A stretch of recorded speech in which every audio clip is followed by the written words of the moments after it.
नमस्कार दोस्तों, स्वागत है हमारे YouTube channel government employee news पर। आज हम बात करने जा रहे हैं 8वें वेतन आयोग की, जिसका इंतजार लाखों सरकारी कर्मचारियों और पेंशनर्स को है।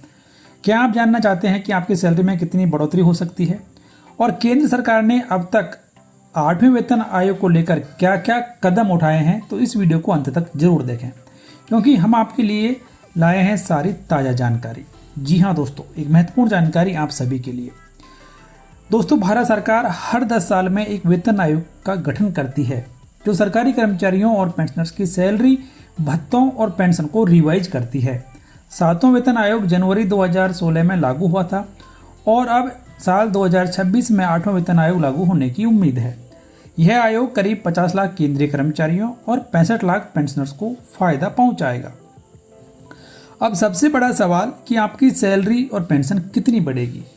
8वें वेतन आयोग में सैलरी बढ़ोतरी का आधार था फिटमेंट फैक्टर। 7वें वेतन आयोग में फिटमेंट फैक्टर 2.57 था, जिसने न्यूनतम बेसिक सैलरी को 7,000 रुपये से बढ़ाकर 18,000 रुपये कर दिया। अब चर्चा है कि 8वें वेतन आयोग में फिटमेंट फैक्टर 2.86 तक हो सकता है।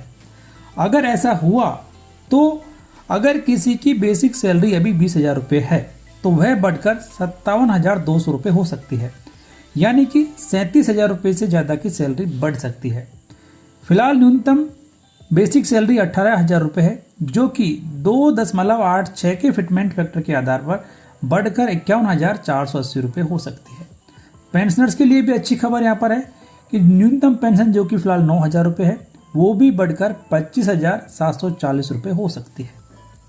लेकिन ध्यान देने वाली बात यह है कि यह फिटमेंट फैक्टर सिर्फ बेसिक सैलरी पर लागू होता है, न कि पूरी सैलरी पर। फिर भी डीए और अन्य भत्तों में भी बदलाव की उम्मीद है, जो कि आपकी टोटल सैलरी को और बढ़ाएंगे। प्रधानमंत्री नरेंद्र मोदी ने 16 जनवरी 2026 को केंद्रीय कैबिनेट की मीटिंग में 8वें वेतन आयोग के गठन को मंजूरी दे दी थी। केंद्रीय मंत्री अश्विनी वैष्णव ने इसकी जानकारी दी थी।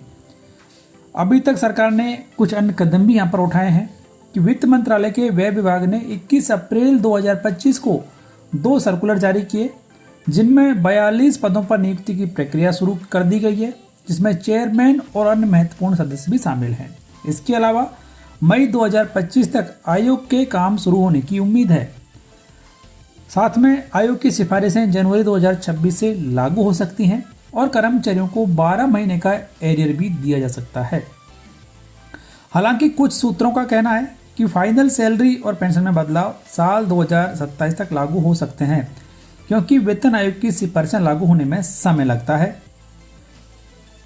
इसके अलावा कर्मचारियों को कुछ अन्य फायदे भी मिल सकते हैं, क्योंकि सैलरी के अलावा 8वें वेतन आयोग कर्मचारियों के भत्तों में भी बदलाव ला सकता है, जैसे कि हाउस रेंट अलाउंस HRA और ट्रैवलिंग अलाउंस टीए में भी बढ़ोतरी की संभावना है। डीए को बेसिक सैलरी के साथ मर्ज करने की भी चर्चा है, जिससे पे स्ट्रक्चर और ट्रांसपोरेंट अलाउंस भी बढ़ जाएगा।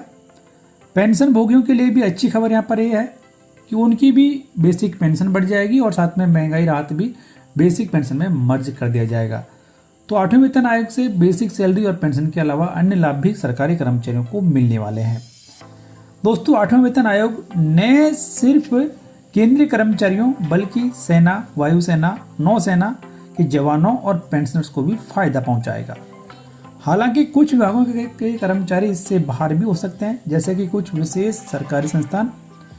इसके अलावा कुछ ऐसे संस्थान जो कि केंद्र सरकार के दायरे में नहीं आते हैं, वो भी 8वें वेतन आयोग के फायदे से बाहर हो सकते हैं।